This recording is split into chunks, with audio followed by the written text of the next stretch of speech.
স্বাধীনতার পর থেকে এ পর্যন্ত যত নির্বাচন হয়েছে সকল নির্বাচন নিয়েই বিতর্ক উঠেছে। তাই জুলাই গণ অভ্যুত্থানের পর ইতিহাসের সবচেয়ে সুষ্ঠু নির্বাচন করতে চায় অন্তর্বর্তী সরকার, কিন্তু নির্বাচন কমিশনার আনোয়ারুল ইসলাম বলেছেন এবারের নির্বাচন ইতিহাসের সবচেয়ে ঝুঁকিপূর্ণ হবে। ঝুঁকি এড়াতে ভোটের রেফারির ভূমিকা কি, ভোটের মাঠের পরিবেশ এখন কতটা নিরপেক্ষ, আলোচনা করতে চাই আজকের ভোটের ট্রেনের সঙ্গে আছে আমি হাসিব বিল্লাহ। গতকাল নির্বাচন সংক্রান্ত আইন গণপ্রতিনিধিত্ব আদেশের অধ্যাদেশের খসড়া অনুমোদন করেছে উপদেষ্টা পরিষদ। কি আছে এই আরপিওতে এক নজরে দেখে নিতে চাই। এই আরপিওতে রয়েছে মূলত জোটের প্রার্থীকে নিজ দলের প্রতীকে ভোট করতে হবে, অর্থাৎ জোটবদ্ধ নির্বাচন করলেও যে দলের থেকে নির্বাচন করবেন তার নিজ প্রতীকে ভোট করতে হবে। নিয়ে আমরা আলোচনা করব দর্শক। এরপরে দেখছি যে পলাতক আসামি ভোটে প্রার্থী হতে পারবেন না। যারা এই গণ অভ্যুত্থানের পর যারা পালিয়ে গিয়েছেন এবং আদালত থেকে তাদেরকে ডাকা হলেও যখন তারা আর হাজিরা দেননি, তারা প্রার্থী হতে পারবেন না। এছাড়া সেনা, নৌ ও বিমান বাহিনীর নিয়মিত বাহিনীর মতো অর্থাৎ পুলিশ বা আইনশৃঙ্খলা বাহিনীর মতো নির্বাচনের সময় কাজ করবে। এছাড়া অনিয়ম হলে পুরো আসনের ভোট বাতিল করতে পারবে ইসি। এছাড়া প্রার্থীকে দেশি বিদেশি সম্পদের বিবরণী দিতে হবে। এছাড়া আরও বেশ কিছু রয়েছে, সেগুলোর মধ্যে উল্লেখযোগ্য প্রবাসীরা পোস্টাল ব্যালটে ভোট দিতে পারবেন। এটি বাংলাদেশের জন্য নতুন একটি ঘটনা ঘটতে যাচ্ছে। এছাড়া কোনো রাজনৈতিক দলকে চাঁদা বা অনুদান 50,000 টাকার বেশি হলে সেগুলো ব্যাংকিং চ্যানেলে লেনদেন করতে হবে। এছাড়া ভোট গণনার সময় গণমাধ্যম উপস্থিত থাকতে পারবে। যে আসনে একজন প্রার্থী সেখানে না ভোটের সুযোগ থাকবে। এছাড়া ইভিএম ব্যবহারের বিধান বিলুপ্ত করা হবে, অর্থাৎ যে ইভিএম ব্যবহার নিয়ে এর আগে বেশ সমালোচনা হয়েছে, বিতর্ক উঠেছিল, সেই ইভিএম বাতিল হচ্ছে। দর্শক, আমরা আলাপ করব এ নিয়ে। আমাদের সঙ্গে আজ ভোটের ট্রেনে আলোচনায় যুক্ত আছেন, স্টুডিওতে যোগ দিয়েছেন ঢাকা মহানগর দক্ষিণ জামাতের নায়েবে আমির ও কেন্দ্রীয় কর্মপরিষদ সদস্য, এছাড়া ঢাকা 8 আসনের এমপি প্রার্থী অ্যাডভোকেট ডক্টর মোহাম্মদ হেলাল উদ্দিন। এছাড়া সরাসরি যুক্ত হয়েছেন সাবেক মন্ত্রী পরিষদ সচিব ও বিএনপি চেয়ারপারসনের উপদেষ্টা এএসএম আব্দুল হালিম এবং নির্বাচন কমিশনের সাবেক অতিরিক্ত সচিব জেসমিন টুলি। আপনাদের তিনজনকে স্বাগত জানাচ্ছি আজকের আয়োজনে। শুরুতেই আমি জানতে চাই জামাতের ঢাকা 8 আসনের এমপি প্রার্থী ডক্টর হেলাল উদ্দিন, আপনার কাছে, যে গত পরশুদিন প্রধান উপদেষ্টার সঙ্গে জামাতের নেতারা বক্তব্য দেওয়ার পর বা কথাবার্তা বলার পরে মূলত যেখানে বলা হয়েছে যে সেখানের প্রতিনিধি ছিল ডাক্তার আব্দুল্লাহ মাহমুদ তাহের, তিনি বলেছেন যে পুলিশ প্রশাসন বা নির্বাচন কমিশনে প্রায় 70 থেকে 80% মানুষ বা কর্মকর্তারা একটি দলের আনুগত্য করছে। তো এই দলটি আসলে কোন দল এবং কিসের ভিত্তিতে তিনি এটি বললেন? জি, ধন্যবাদ। আজকের আমার সাথে উপস্থাপক এবং দর্শক শ্রোতা এবং সহ আলোচক, আমাদের নেতা ডক্টর সৈয়দ আব্দুল্লাহ তাহের ইঙ্গিত করেছেন এখন যারা নিজেদেরকে বড় দল হিসেবে দাবি করে সেই দলকেই উনি মিন করেছেন। কারণ আমরা দেখতে পাচ্ছি সারা দেশে চাঁদাবাজের মহা উৎসব এবং এই চাঁদা ভাগ বাটোয়ারা নিয়ে তারা নিজেদের কর্মীদেরকে হত্যা করতে, খুন করতে দ্বিধাবোধ করতেছে না। আমাদের পাশেই আমরা পাথর দ্বারা মানুষকে হত্যা করতে দেখলাম, নৃশংস যে কাহিনী দেখলাম। এগুলোর পরেও আমরা আইনশৃঙ্খলা বাহিনীকে খুব বেশি কার্যকরী ভূমিকা রাখতে দেখি না। কোনো চাঁদাবাজি হলে বা কোনো অভিযোগ হলে আমলে নেন না। যখন সেটাকে মানুষ জনগণ প্রতিরোধ সৃষ্টি করে অথবা ভাইরাল হয় তখন তারা একটু নড়াচড়া শুরু করে। তো এই যে একটা দলের নেতা কর্মীরা এই সন্ত্রাসী কার্যক্রম করছে, যে ওরা চুপচাপ আছে, এটা যদি তারা সঠিকভাবে ভূমিকা রাখতো তাহলে এই চাঁদাবাজি এত করতে পারতো না। এটা একটা বিষয়। এরপরে আপনারা দেখবেন যে সারা দেশে আইন শৃঙ্খলা থেকে শুরু করে প্রশাসনিক কার্যক্রমে কোনো লেভেল প্লেয়িং ফিল্ড নাই। বাংলাদেশে একজন অ্যাটর্নি জেনারেল আছেন, তিনি একটা বিশেষ দলের হোল্ড করেন। অতিরিক্ত 2 জন অ্যাটর্নি জেনারেল আছেন, তারাও বিশেষ দল হোল্ড করেন। ডেপুটি অ্যাটর্নি জেনারেল আছেন অসংখ্য, সেখানে একটা বিশেষ দলের বেশি অন্যান্য দলগুলো কিছু আছে। এমনকি এত কিছু বলার পরেও আমরা দেখতে পেলাম যে সুপ্রিম কোর্টে 2 দফায় বিচারপতি নিয়োগ হলো। প্রথম দফা তো সেখানে মানে কি বলবো, দোসরদের লোকও ঢুকে গেল, এ নিয়ে অনেক কথাবার্তা হলো। এর পরবর্তী যে আবার যখন নিয়োগ হলো সেখানেও আমরা স্বচ্ছতা দেখিনি। তো এইভাবে প্রতিটি সেক্টরে আমরা দেখতে পাচ্ছি, সচিব বলেন, এসপি বলেন, ডিসি বলেন, সব জায়গায় এগুলো আমরা দেখতে পাচ্ছি যে একটা দলকে মিন করে। এমনকি আমি বলবো যে একটা বিশেষ দল, বড় দল, যারা যে ভাষায় কথা বলে, যেমন বলে যে পিআর তো সংবিধানে নেই, ঠিক একই ভাষায় আপনার ইলেকশন কমিশন থেকেও রিপোর্ট আসে যে পিআর তো সংবিধানে নাই। তাহলে এটা তো ওনারা অন্যভাবেও বলতে পারতেন, অথবা কিভাবে বলবেন সেটা নিজেরাও জানেন, কিন্তু ওই দলের ভাষায় কথা বলা, এগুলো আমরা মনে করছি যে এভাবে যদি কথা বলেন, ভূমিকা রাখেন, তাহলে স্বচ্ছ নির্বাচন হবে না। সংস্কারের যে কথাটা চিফ অ্যাডভাইজার বারবার বলছিলেন যে প্রথম কথা সংস্কার, দ্বিতীয় কথা সংস্কার, তৃতীয় কথা সংস্কার, সেই সংস্কার কার্যকর করতে করতে আপনার মানে সময় নিতে নিতে সর্বশেষ এখন নির্বাচন এসে যাচ্ছে, সংস্কার হচ্ছে না। জুলাই সনদ এইটা এই স্বাক্ষরের আগ পর্যন্ত বিভিন্ন সময় ক্ষেপণ করা হয়েছে, এখন সেটাকে বাস্তবায়ন করা হবে, সেটা নিয়ে আবার কাল ক্ষেপণ করা হচ্ছে। আমরা শুনবো আপনার কাছে আরও। আপনি যে ইঙ্গিতটি করলেন কি বিশেষ দলের প্রতি, আমার কাছে মনে হচ্ছে নিশ্চয়ই বড় দল হিসাবে আমরা শুনে থাকি বিএনপির কথা। এখানে বিএনপির প্রতিনিধিও রয়েছেন, এখানে উপস্থিত রয়েছেন, আমাদের সঙ্গে সরাসরি আলোচনা রয়েছেন পল্টন থেকে যুক্ত হচ্ছেন বিএনপি চেয়ারপারসনের উপদেষ্টা এবং সাবেক মন্ত্রী পরিষদ সচিব এস.এম. আব্দুল হালিম। আপনি আপনার কাছে জানতে চাই, আপনি যেহেতু সাবেক একজন আমলা, গুরুত্বপূর্ণ দায়িত্বে ছিলেন, এখানে একই সঙ্গে অভিযোগ করা হচ্ছে যে জামাত অভিযোগ করছে বা এখানে এনসিপি অভিযোগ করছে যে একটি বিশেষ দলের বড় একটা অংশ যারা এই সরকারে রয়েছে বা এই সরকার বা বিভিন্ন কর্মকর্তা বিভিন্ন দায়িত্বে রয়েছে। তো আসলে সরকারের বিভিন্ন এসব দায়িত্বে থেকে কি সুষ্ঠু নিরপেক্ষ নির্বাচন করা সম্ভব, কি বলবেন?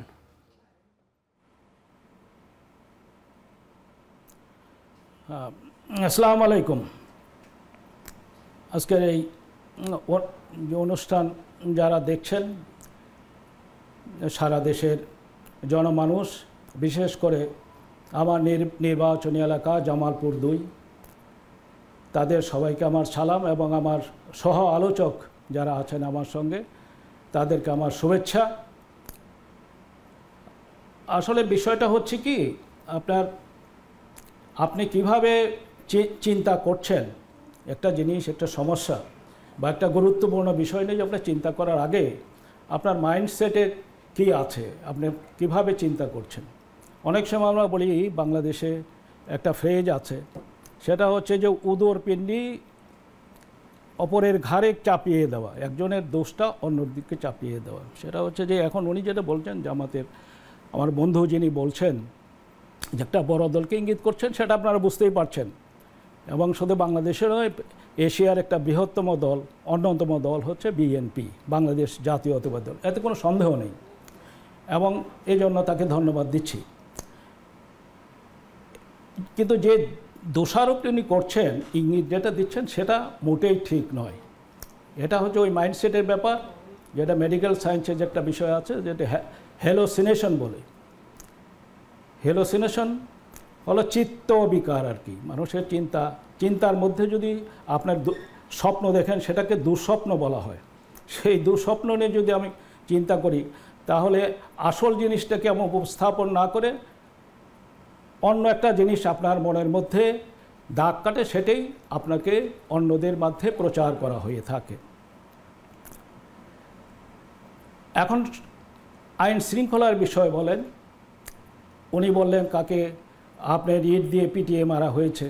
নিঃসন্দেহে এই সমস্ত বিষয়, হত্যা বলেন, মারামারি, কাটাকাটি, অন্যায় অনাচার, দুঃশাসন, প্রত্যেকটা বিষয়কে আমাদেরকে নিন্দা করতে হবে। আমিও নিন্দা করছি ওই সমস্ত ঘটনা যা উনি উল্লেখ করলেন।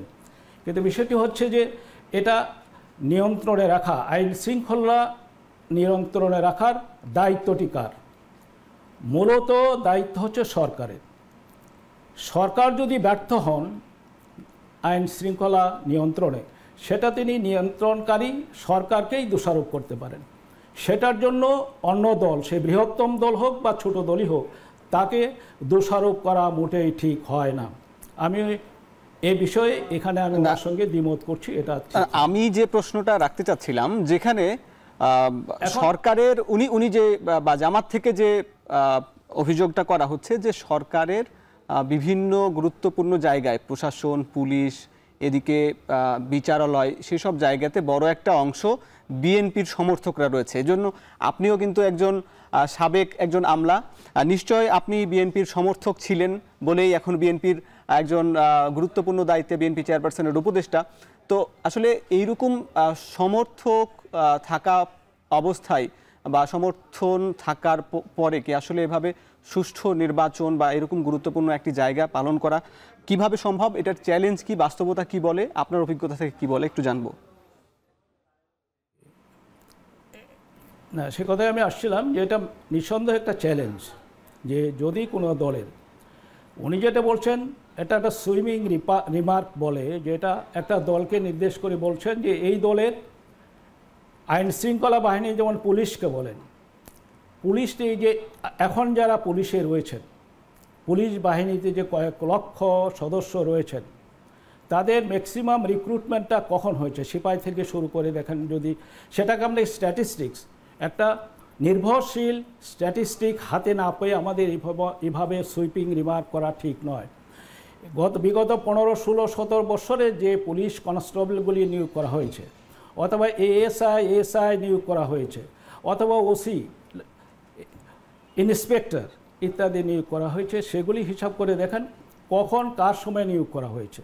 সেটি একটি বিষয় আছে যে সেটা বিগত সরকারের সময় ম্যাক্সিমাম নিয়োগ করা হয়েছে।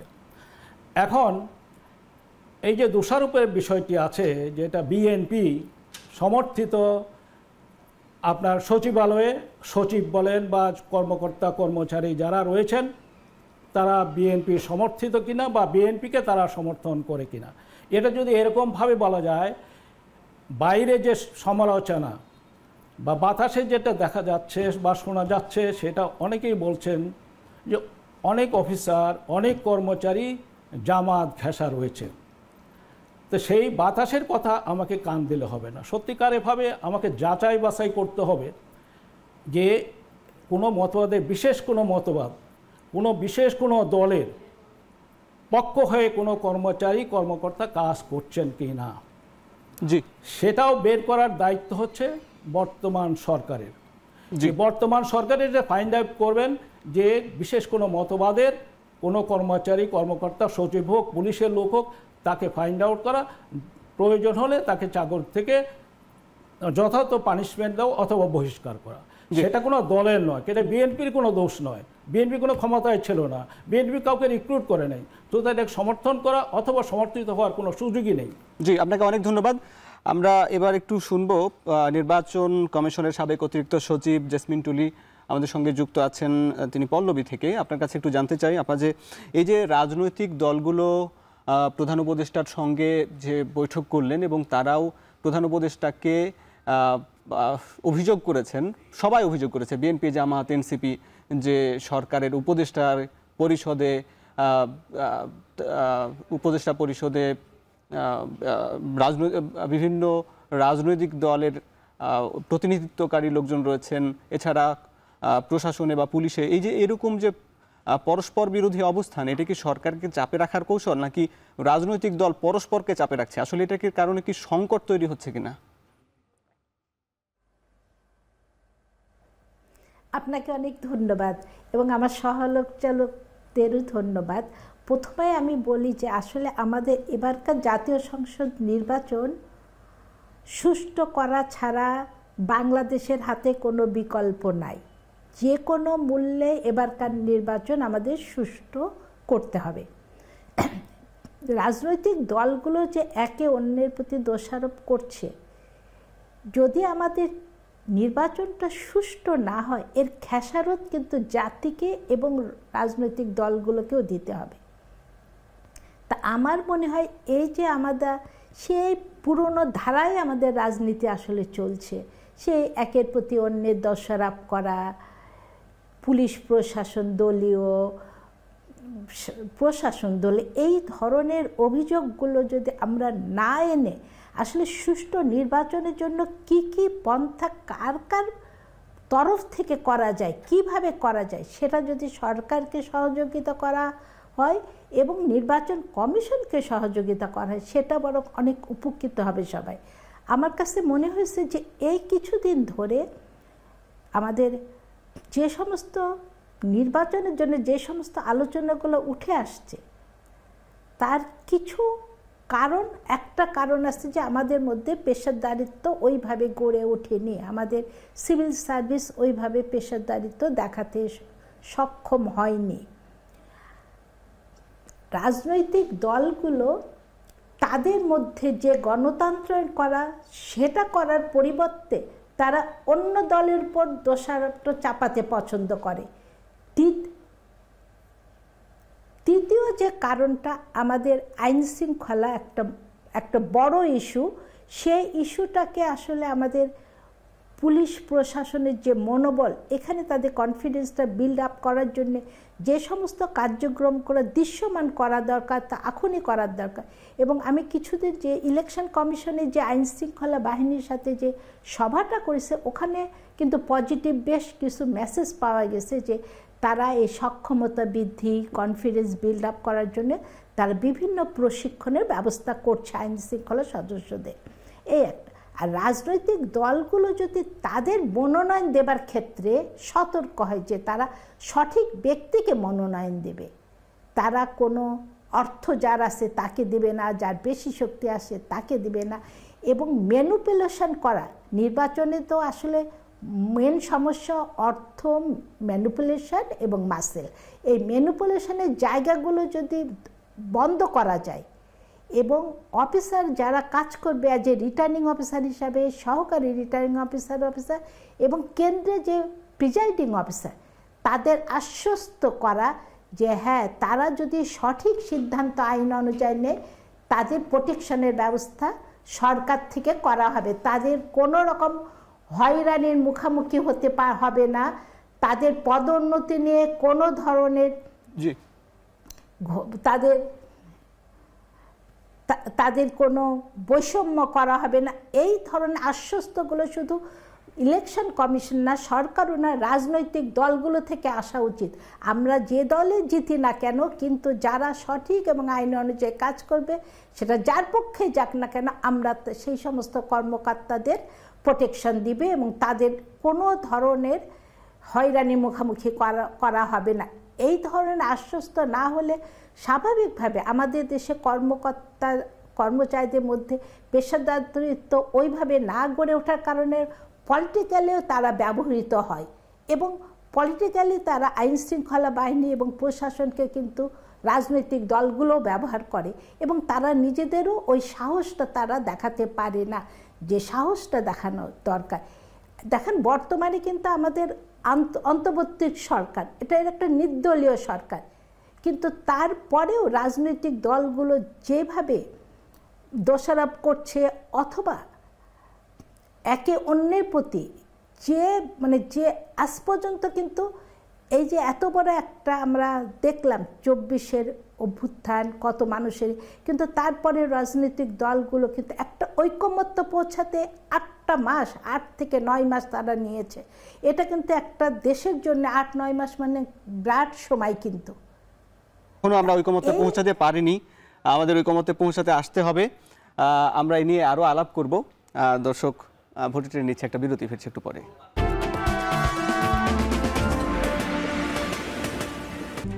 RICL TMX, যুগের পর যুগ স্থাপনা থাকে মজবুত। VRM প্রযুক্তির RICL TMX। ভোটের ট্রেনে আজকের আলোচনা ভোটের রেফারি, আর এই বিষয়ে আলোচনা স্টুডিওতে আছেন ঢাকা মহানগর দক্ষিণ জামাতের নায়েবে আমির ও ঢাকা ৮ আসনের এমপি প্রার্থী অ্যাডভোকেট ডক্টর হেলাল উদ্দিন, এবং সরাসরি যুক্ত আছেন সাবেক মন্ত্রিপরিষদ সচিব ও বিএনপি চেয়ারপারসনের উপদেষ্টা SM আব্দুল হালিম এবং নির্বাচন কমিশনের সাবেক অতিরিক্ত সচিব জেসমিন টুলি। আপনাদের আবারও স্বাগত জানাচ্ছি বিরতির পর। এবার জানতে চাই অ্যাডভোকেট হেলাল ভাই আপনার কাছে, যে বিএনপির প্রতিনিধি দল গতকাল নির্বাচন কমিশনে গিয়ে তারা বলে এসেছে যে ইসলামী ব্যাংক, ইবনে সিনা এরকম কিছু প্রতিষ্ঠানে তাদের যে নির্বাচনের দায়িত্বে কেউ যেন থাকতে না পারে এরকম একটা লিখিত মতামত জানিয়ে এসেছে। এ বিষয়ে আপনার একটু মতামত জানতে চাই। জি দেখুন, ইবনে সিনা বা ইসলামী ব্যাংক কি সরকারের কাছে গিয়েছে যে আমাদেরকে ইলেকশন কমিশনে আপনারা দায়িত্ব দেন? এটা দরখাস্ত করে নাই। এখন সরকারের দায়িত্ব, উনি ফ্রি ফেয়ার ইলেকশন কাকে দিয়ে করাবেন সরকারের দায়িত্ব। এক্ষেত্রে ওনারা যেভাবে জুজুর ভয় দেখছেন যে ইবনে সিনা ইসলামী ব্যাংক গেলে ভোটের তাদের হয়ে যাবে আর কি, প্রাধান্য হয়ে যাবে জামাতের, এই ধরনের ভয় আমি এটাকে নিন্দা জানাচ্ছি। কারণ এটা ইলেকশন কমিশনের ব্যাপার, তারা কাকে দিয়ে করাবেন এটা তারা, আমরা চাই নিরপেক্ষ ইলেকশন। আমরা ডাকসু ইলেকশন দেখেছি, ডাকসু ইলেকশনে এখানে যে কমিশনটা হয়েছিল সাদা দলের লোকদেরকে শিক্ষকদের দিয়ে কমিশনটা করা হয়েছিল, এখানে জামাত শিবিরের কোনো লোক ছিল না। সেই ভোট যখন নিরপেক্ষভাবে হলো তখন বললো যে এই ভোটের মধ্যে গোজামিল দেওয়া হয়েছে, এখানে কারচুপি হয়েছে, এখানে এই ভোট গ্রহণযোগ্য নয়। 7 দিন পরে এসে বলছে ব্যালট ওখান থেকে পাওয়া যায়, এলাহি কারবার।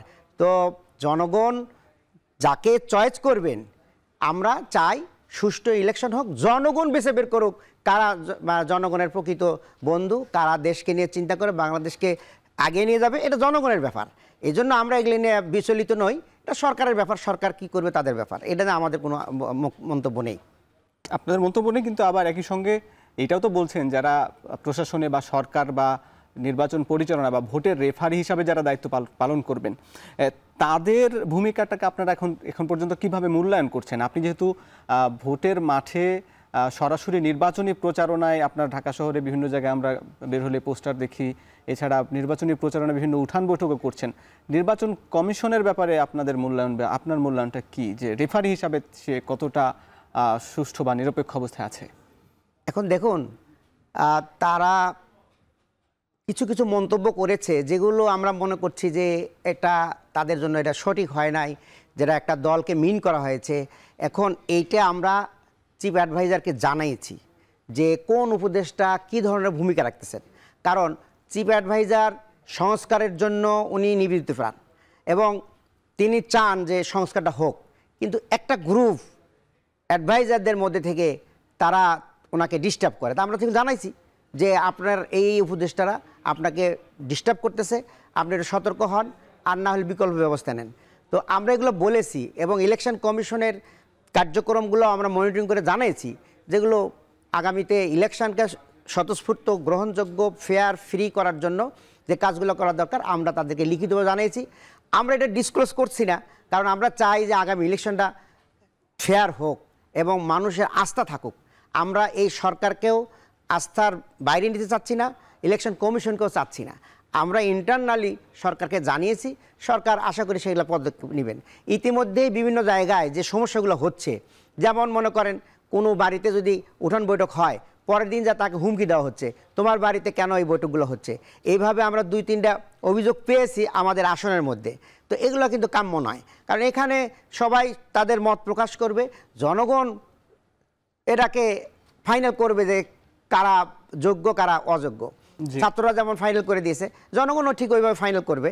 এই জন্য আমরা আশা করব যারা যোগ্য লোক নিরপেক্ষ কাজ করতে পারে এই জাতীয় প্রতিষ্ঠান থেকে সরকার যেন ভোটের রেফারি হিসাবে নেয়, এটা আমাদের মানে দাবি থাকবে। নিরপেক্ষ রেফারি আপনারা প্রত্যাশা করেন। এ বিষয়ে আমরা একটু আলাপ করতে চাই। বিএনপি চেয়ারপারসনের উপদেষ্টা এএসএম আব্দুল হালিম আমাদের সঙ্গে যুক্ত আছেন।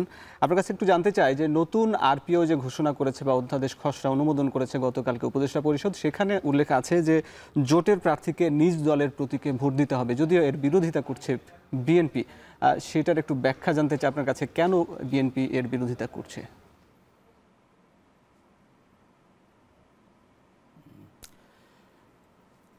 আপনাকে ধন্যবাদ। আমি প্রথমে আপনার প্রশ্নের উত্তর দেওয়ার আগে আমি দুজন সহ আলোচকের দুটি প্রশ্নের উত্তর দিতে চাই। কিছুটা আমি একমত পোষণ করতে চাই জামাতের বন্ধু যিনি বলেছেন যে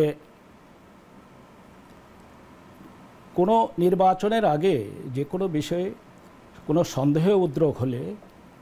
সন্দেহের উদ্রেক হলে অথবা কিছু বলার থাকলে সেটা যে রেফারির কথা উনি উল্লেখ করেছেন, সেই রেফারি হচ্ছে আমাদের নির্বাচন কমিশন। সেখানে বলা কোনো দোষের কিছু নয়, বরং আমি মনে করি সেটা উত্তম। যে বিএনপি যেটা কালকে তারা তাদের রিপ্রেজেন্টেশন দিয়েছেন, তারা যথাযথভাবে উল্লেখ করেছেন যে কাকে এই নির্বাচনে দায়িত্ব দেওয়া যায়, কাকে দেওয়া যায় না, এটা হলো বিএনপি নিজস্ব মতামত। তারা কিছু সন্দেহ তাদের মধ্যে আছে, যৌক্তিক কারণ আছে, সেগুলি বিবেচনা করে তারা সেখানে পেশ করেছেন।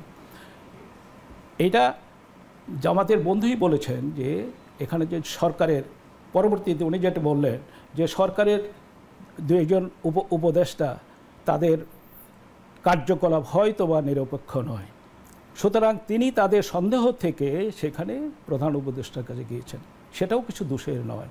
কিন্তু অহেতুক সন্দেহ করা, অযৌক্তিক সন্দেহ করা সেটা ঠিক নয়। যেমন তিনি প্রথম বলেছিলেন যে প্রশাসনে এবং বিভিন্ন জায়গায় আমাদের বিএনপির বিভিন্ন কর্মকর্তা কর্মচারী নিয়োজিত আছেন। এখানে নির্বাচনে এক পক্ষ শুধু যে রেফারি, যে নির্বাচন কমিশনার বা নির্বাচন কমিশনেই একা কখনো নির্বাচন সফল করতে পারে না। যত দক্ষ, যত নিরপেক্ষই হোক না কেন, সেটার জন্য সহযোগিতা করতে হবে। প্রথম হচ্ছে উইল অব দ্য গভর্নমেন্ট, সরকারের উইল, সরকার যিনি থাকবেন তিনি কি চাচ্ছেন সেটার রিফ্লেকশন সবার উপরে, সারা দেশবাসী এবং নির্বাচন কমিশনের উপর পড়বে। সেই জন্য প্রথমত সরকারের উইলটা যাচ্ছে। সুতরাং আমরা বিশ্বাস করি যে সরকার আছে এখন, অন্তর্বর্তীকালীন সরকার, তারাও চেষ্টা করছেন, বিশেষ করে আমাদের প্রধান উপদেষ্টা যে সংস্কার নিয়ে যে কষ্ট করেছেন, যে তার আত্মপ্রত্যয় দেখেছেন, জাতিকে উনি কনফিডেন্স আনার চেষ্টা করেছেন, তাতে আমরা মনে করি যে তিনি নির্বাচনটি সত্যি সত্যি ভালো করতে চান। কিন্তু তারপরও কথা রয়ে যায় যে যেখানে মিসেস টুলি যেটা বলেছেন, Jasmin Tuli, she has rightly said যে দলগুলি, সব দলগুলি সঠিকভাবে যদি সহযোগিতা না করে তাহলে কিন্তু নির্বাচন সঠিক করা যাবে না। সেই জন্যই এখানে যারা আছেন স্টেক হোল্ডারের মধ্যে নির্বাচন কমিশন, সরকার এবং দলগুলি, প্রত্যেকটি দলের রেসপন্সিবিলিটি রয়েছে। কিন্তু সরকার যে সিদ্ধান্ত দিল, এই সিদ্ধান্তের ব্যাপারে যে নতুন আরপিও, সেই আরপিওর ব্যাপারে আপনার মতামতটা জানতে চাই। যেখানে জোটের প্রার্থীকে নিজ দলের প্রতীকে ভোট করতে হবে, এই বিষয়ে আপনাদের অবস্থানটা কি, একটু ব্যাখ্যা করবেন? সেটা আমি আসছি। সেই জন্য আমি বলছি যে এই যে আপনার দলের প্রত্যেকেই, আমাদের প্রত্যেক দল হিসেবে তাদের সহযোগিতা করা, এবং সবশেষে হলো ভোটার যারা, তাদেরও সচেতন হতে হবে যেন আমরা সঠিকভাবে নির্বাচন কমিশন যা চায় নিয়ম কানুন যদি অনুসরণ করে করি। এবং আরেকটি কথা বলেছেন, আর্থিক বিষয়ে কথা বলেছেন যে আমাদের ভাই, সেটা আমি এগ্রি করি যে কোনো রকম দুর্নীতিগ্রস্ত যারা এবং দুর্নীতিগ্রস্ত হয়ে যারা আমরা সমাজে প্রতিষ্ঠিত, সেগুলি কিন্তু ফাইন্ড আউট করা দরকার, যেন দুর্নীতি কোনো স্থান নির্বাচনে, আগামী নির্বাচনে না আসে। সেটাও সরকারকে সচেতন থাকতে হবে এবং যারা ভোটার তাদের সচেতন। এখন হচ্ছে যে আপনার যেটা সরকার যে আপনার আরপিও পরিবর্তন করেছেন, সংশোধন করেছেন, সেখানে বিএনপির মতামত সেটা যৌক্তিক, যদিও আমি এটা বিশ্লেষণ এখন আমি করতে যাব না, কারণ বিএনপি যারা করেছেন তাদের সঙ্গে আমি এটা নিয়ে বিশ্লেষণ আলাপ করতে পারিনি। তবে এটা যে দলে মানে সমঝোতা হবে অন্য দলের সঙ্গে, সাপোজ বিএনপির সঙ্গে একটা দল একজন এসছেন, তার প্রতীক নিয়ে এই দলে এসে করার কোনো যৌক্তিকতা নেই। সেখানে হবে, এখানে আসলে বিএনপির যে মার্কা হবে যে ধানের শীষ ওয়েল অ্যাকসেপ্টেড এবং জনগণের মধ্যে এতই পরিচিত যে এটা সবাই চেনে, সবাই জানে। এবং ছোটো দলে যদি কোথাও এখানে এসে যদি একটা প্রতীক নিতে চায়, সেটার চাইতে আমার মনে হয় তারাও এগ্রি করবে যে এই ধানের শীষ নেই, তাদেরকে নির্বাচন করাটা সঠিক হবে। আমার মনে হয় সেসব বিবেচনা করেই আমার দল বিএনপি এই সিদ্ধান্ত দিয়েছেন। একটু জামাতের মতামত নিতে চাই যে এই জোটের প্রার্থীকে নিজ দলের প্রতীকে ভোট দিতে হবে, এই বিষয়ে যে আরপিও সংশোধন হয়েছে, এই বিষয়ে বিএনপির আবার আপত্তি রয়েছে। আপনারা কি মনে করেন যে এটা সরকারের এই সিদ্ধান্তটা কতটা যৌক্তিক কিনা? সরকারের সিদ্ধান্তটা আমরা যৌক্তিক মনে করি, আর বিএনপির কাজই হলো এটা কিভাবে টাইম কিলিং করা যায়, সংস্কারে বাধাগ্রস্ত করাই এখন বিএনপির দায়িত্ব এসে গেছে। কেমন ওনারা বারবার চাচ্ছিল ডিসেম্বরে ইলেকশন, তো ডিসেম্বরে ইলেকশন করলে ওনারাই সংস্কার কবে করতেন? আমরা তো বলছি যে সংস্কার করে ডিসেম্বরে ইলেকশন করেন, আমাদের আপত্তি নাই। আপনারা ফেব্রুয়ারিতে করতেছেন, তাও আমাদের আপত্তি নেই, কিন্তু সংস্কারগুলো করেন। কিন্তু যেই সংস্কারে আসেন তখনই ওনার বিরোধিতা। এখন এটা একটা যৌক্তিক কাজ। আপনার দলের আপনার পপুলারিটি আছে, আপনার প্রতীক নিয়ে আপনি করেন, জোট করবেন, করেন, অসুবিধা কি? আপনি জোটে থাকেন, আপনার নিজের প্রতীকে আপনি নির্বাচন করেন, তাহলে না জনগণ আপনাকে বুঝবে যে হ্যাঁ আপনি জনগণের বন্ধু না কি। জনগণ আপনাকে বন্ধু মনে করবে, আপনার প্রতীক দেখে আপনাকে চয়েস করবে। বাট আরেকজনের প্রতীক নিয়ে আপনারা কেন করবেন? এটা নির্বাচন কমিশন যে আরপিও ঠিক করেছে, এটা যথার্থ করেছে, আমরা এটাকে স্বাগত জানাই। জি, আপনাকে ধন্যবাদ। আমি একটু সবশেষ নির্বাচন বিশেষজ্ঞ জেসমিন টুলি আপনার কাছে একটু জানতে চাই। এখানে আমি একটু জানতে চাই যে এই আরপিও খসড়া অনুযায়ী বিএনপির যে অবস্থান, সেটাকে আপনি কিভাবে মূল্যায়ন করবেন?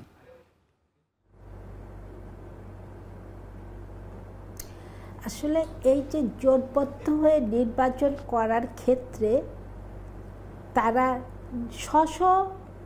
প্রতীক নিয়ে দলের প্রতীক নিয়ে নির্বাচন করবে, এটা সুপারিশ হলো ইলেকট্রাল রিফর্মস কমিশন থেকেও এসেছিল।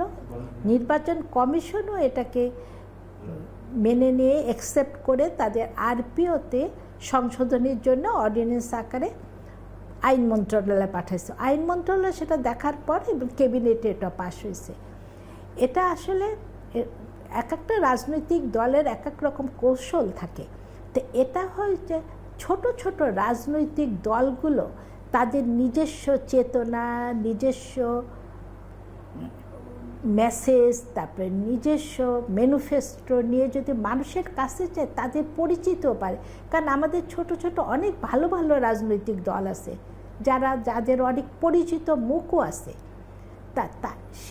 এই চিন্তা করে এই ধরনের প্রস্তাবটা করেছে। যদি ছোট ছোট রাজনৈতিক দলগুলো বড় রাজনৈতিক দলের প্রতীক ব্যবহার করে নির্বাচন করলে কি ছোট দলগুলো আস্তে আস্তে বড় দলের সাথে বিলীন হতে থাকে, তাদের অস্তিত্ব অনেক ক্ষেত্রে মলিন হতে থাকে।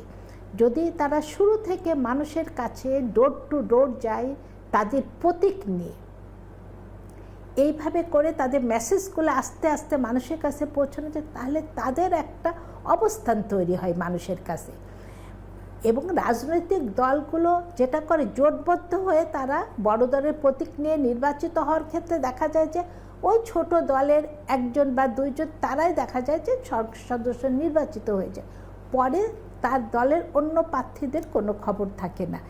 এই একটা পয়েন্ট। আর একটা পয়েন্ট যে দেশের রাজনৈতিক দলগুলো গণতন্ত্র হবে, নিজেদের মধ্যে বিকশিত হবে, এই চিন্তাগুলো তো করা দরকার।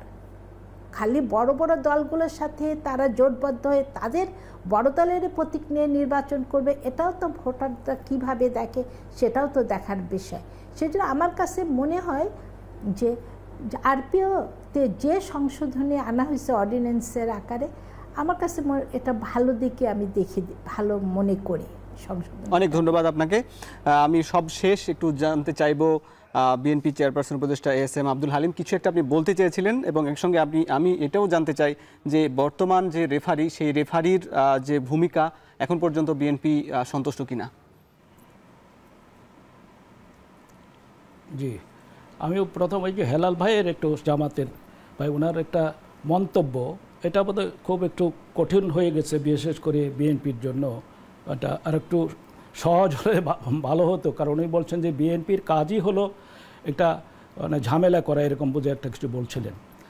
এটা কিন্তু অনেক সর্বৈব মানে অসত্য বচন উচ্চারণ করেছেন। কারণ আপনি জানেন এই যে বাংলাদেশে যে সংস্কারের যে প্রয়োজন ছিল এবং যে সংস্কার হচ্ছে, এই সংস্কারের মধ্যে আপনি ধরেন যে প্রায় 84টি যে ছিল যে বিষয়গুলি নিয়ে আলোচনা হয়েছিল, তার মধ্যে কিন্তু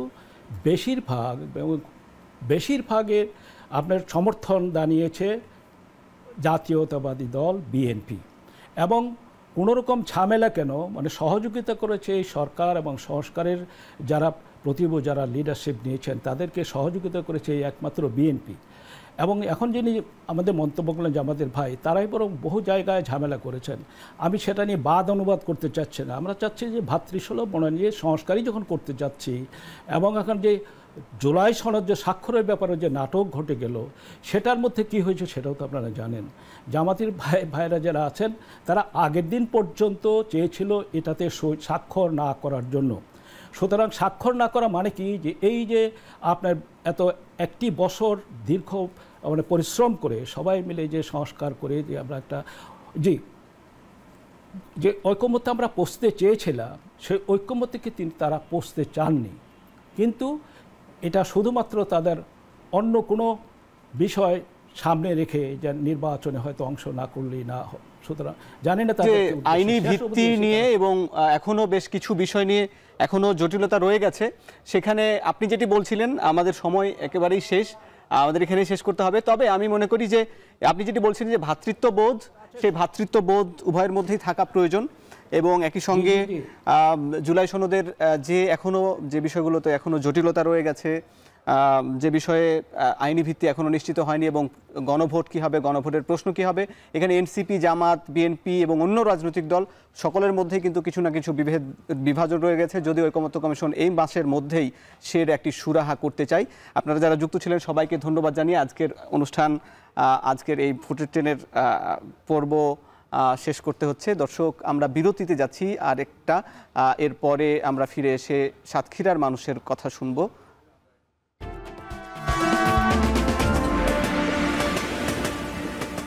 আজ আমরা কথা বলছি ভোটের রেফারি নিয়ে। এ নিয়ে প্রান্তিক মানুষের মতামত জানতে চাই। এই নিয়ে সাতক্ষীরা থেকে যুক্ত হবেন সহকর্মী আহসান রাজীব।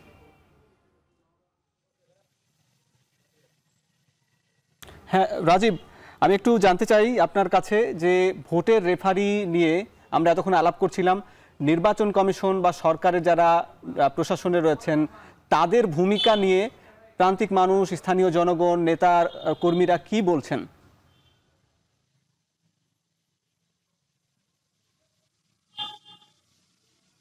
গণ অভ্যুত্থানের পরে এই প্রান্তিক যারা নেতা রয়েছেন তাদের কিন্তু বর্তমান সরকার এবং নির্বাচন কমিশনের কাছে অনেক প্রত্যাশা রয়েছে একটি সুষ্ঠু নিরপেক্ষ নির্বাচনের। তো এই বিষয়ে আমরা কথা বলতে আজকে আমাদের সাথে যুক্ত হচ্ছেন সাতক্ষীরা 1 আসনের সাবেক সংসদ সদস্য ও বিএনপির কেন্দ্রীয় প্রকাশনা সম্পাদক হাবিবুল ইসলাম হাবিব। তার কাছ থেকে জানতে চাইবো আপনারা নির্বাচন নিয়ে কতটুকু প্রত্যাশা করছেন, এই সুষ্ঠু নিরপেক্ষ নির্বাচন নিয়ে? আপনাকে ধন্যবাদ এখন টিভিকে। অনেকদিন পরে আমিও নির্বাচনী ট্রেনে আসলাম।